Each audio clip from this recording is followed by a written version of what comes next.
चलो हम बात करेंगे पिट्यूटरी ग्लैंड की। तो पिट्यूटरी ग्लैंड जो कि एक स्मॉल एंडोक्राइन ग्लैंड है, इसके लोकेशन कहाँ पे सिचुएटेड है अपनी बोनी कैविटी। बोनी कैविटी एक डिप्रेशन होता है वहाँ पे, क्या बोलते हैं उसको, sella turcica, present in the spherical bone at bone of skull. ये क्या होती है, एक स्फेरिकल बोन होती है, यहाँ पे इस पर एक कैविटी होती है सेला टर्सिका, वहाँ पे सिचुएटेड होती है। और अगर इसका एग्जैक्ट लोकेशन देखें तो base of brain in bony cavity call sella turcica. और इसी सेला टर्सिका को और क्या बोलते हैं, हाइपोफाइसियल फोसा या फिर पिट्यूटरी फोसा। ये हमारा स्कल का बेस है, इस बेस पे ही ये पिट्यूटरी ग्लैंड सिचुएटेड होती है। ये है हमारी क्या है, पिट्यूटरी ग्लैंड है।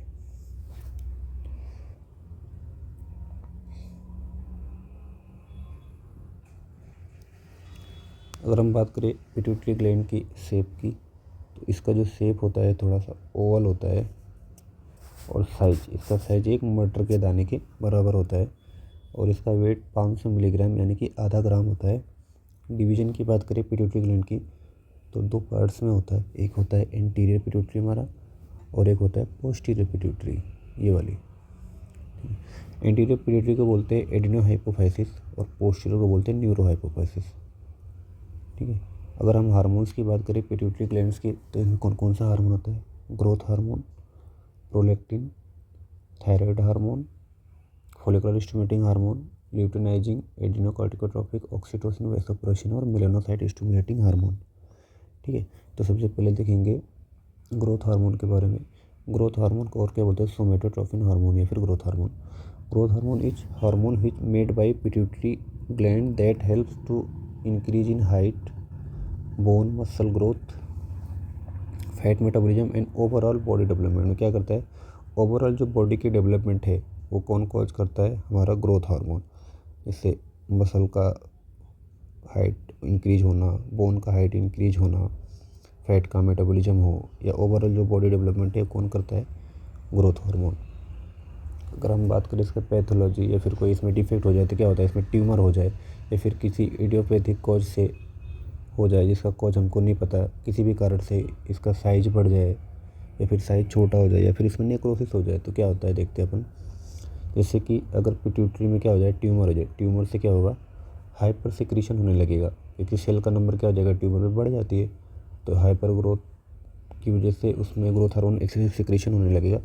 अगर ये एक्सेसिव सिक्रीशन अगर चिल्ड्रन में हो तो क्या हो जाएगा, जाइजेंटिज्म। अगर ये एडल्ट में हो तो क्या हो जाएगा, एक्रोमेगेली। अपन देखेंगे बाद में क्या होता है डिफरेंस। जाइजेंटिज्म में क्या होता है, ये 12 से 20 साल के एज ग्रुप में होता है बच्चों में।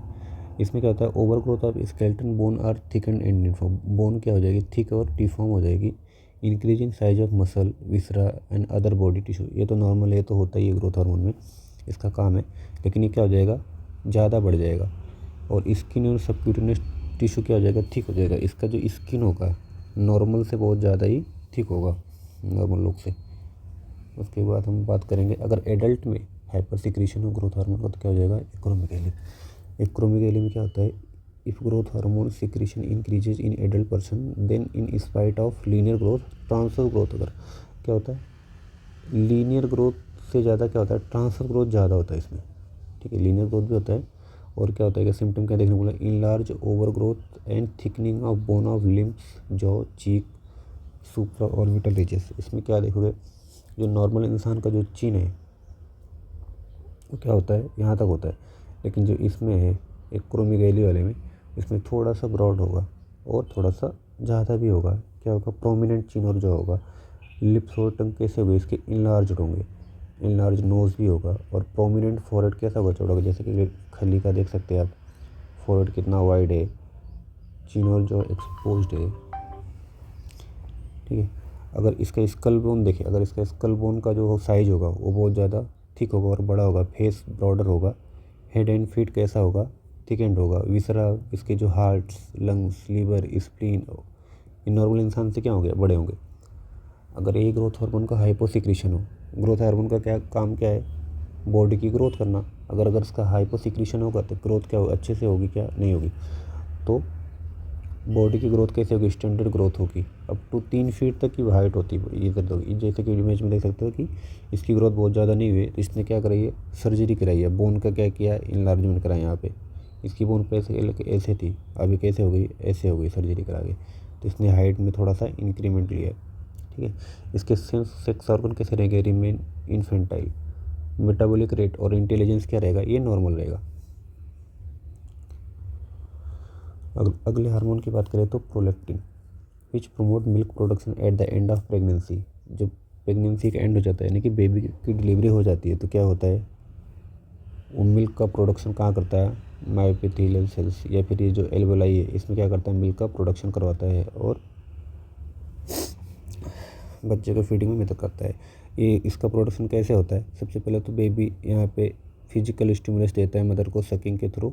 ये फिजिकल स्टिमुलस कहाँ जाता है, हाइपोथैलेमस, हाइपोथैलेमस से पिट्यूटरी ग्लैंड स्टिमुलेट होती है और क्या रिलीज करती है, प्रोलैक्टिन। और प्रोलैक्टिन से क्या होता है, मिल्क बनने लगता है। और ये मिल्क निकलता कैसे है, तो उसमें मदद करता है हमारा ऑक्सीटोसिन। ऑक्सीटोसिन क्या करता है, मायोएपिथेलियल सेल को कॉन्ट्रैक्ट करके मिल्क एजुकेशन में मदद करता है। ठीक है, अब हम बात करें thyroid stimulating hormone. Thyroid stimulating hormone क्या करता है, which control the output of thyroid hormone. ये क्या करता है, जो थायराइड हमारे हार्मोन से, थायराइड हार्मोन कौन कौन से हमारे, T3 T4 कैल्सिटोनिन, इनका कितना लेवल ब्लड में होना चाहिए या फिर कितनी मात्रा में इनका फॉर्मेशन होना चाहिए, वो कौन रेगुलेट करता है, थायराइड स्टिमुलेटिंग हार्मोन। इसके लिए एक यूनिक फीचर है थायराइड ग्लैंड के कि एक ऐसा एंडोक्राइन ग्लैंड है जो कि अपने हार्मोन को 3 से 4 महीने तक स्टोर कर सकता है। तो वो कौन सा हार्मोन है, थायरॉक्सिन हार्मोन। ठीक है, इसमें कैसा होता है, अभी देखो हमारा थायराइड पिट्यूटरी ग्लैंड है, ये थायराइड स्टिमुलेटिंग हार्मोन रिलीज करता है। ये कहाँ जाता है, थायराइड ग्लैंड पे, और थायराइड ग्लैंड से क्या रिलीज करवाता है, T3 T4 और कैल्सिटोनिन। इसके बारे में आगे पढ़ेंगे डिटेल में। उसके बाद फॉलिकुलर स्टिमुलेटिंग हार्मोन यानी कि FSH फॉलिकुलर स्टिमुलेटिंग हार्मोन या luteinizing hormone which control production of egg यानी ovum from the ovary and maintenance of pregnancy after fertilization. ये क्या करता है, फॉलिकुलर स्टिमुलेटिंग हार्मोन यहाँ से रिलीज हुआ हमारे पिट्यूटरी से, क्या किया, ओवरी पे एक्ट किया। फिर ओवरी में क्या किया, ये जो हमारी जो फॉलिकल्स है, primary, secondary follicle, tertiary follicle, mature Graafian follicle, और फिर वहाँ से क्या हुआ, ये हमारा एग रिलीज हुआ और ये क्या बचा हमारा, कॉर्पस ल्यूटियम। तो इन सब में कौन मदद कर रहा है, FSH यानी कि फॉलिकल स्टिमुलेटिंग हार्मोन। और यहाँ पे जो ये रिलीज हुआ एग, इसमें किसने मदद किया, LH ने। ठीक है, अगर हम बात करिए टेस्टिस में, तो टेस्टिस में FSH क्या करता है, यहाँ पे सर्टोले सेल्स पे अंदर एक्ट करके वो क्या करता है, स्पर्म का प्रोडक्शन को इंक्रीज करता है। ठीक है, और टेस्टोस्टेरोन का डेवलपमेंट कराता है। उसके बाद फिर ल्यूटिनाइजिंग हार्मोन यानी कि LH क्या करता है, फीमेल के ओवरी में trigger release of egg from the ovary during ovulation, जैसा कि अभी ऊपर देखा। और रेगुलेट मेंस्ट्रुअल साइकिल की लेंथ भी क्या करता है, रेगुलेट करता है। क्योंकि अगर 14वें दिन ही LH सर्ज होता है।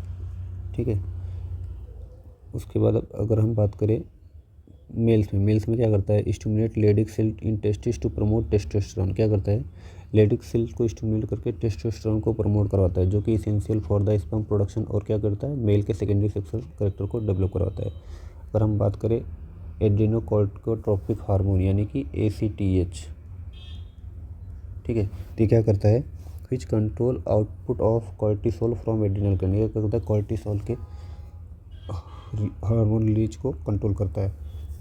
ऑक्सीटोसिन को क्या अभी आपने देखा क्या करते हैं, मिल्क एजुकेशन हार्मोन बोलते हैं, जो कि ब्रेस्ट से मायोएपिथेलियल सेल को कॉन्ट्रैक्ट करके क्या करता है, मिल्क एजुकेशन करता है। और क्या करता है, डिलीवरी के टाइम क्या करता है, डिलीवरी के टाइम ये यूट्रस है हमारा, जैसे ये यूट्रस है और ये हमारा सर्विक्स है, तो क्या करता है, इनके मसल को ऐसे कॉन्ट्रैक्ट करता है, ये ऐसे कॉन्ट्रैक्ट करता है। तो क्या करता है, ये सर्विक्स का माउथ जो होता है ऐसे बड़ा हो जाता है।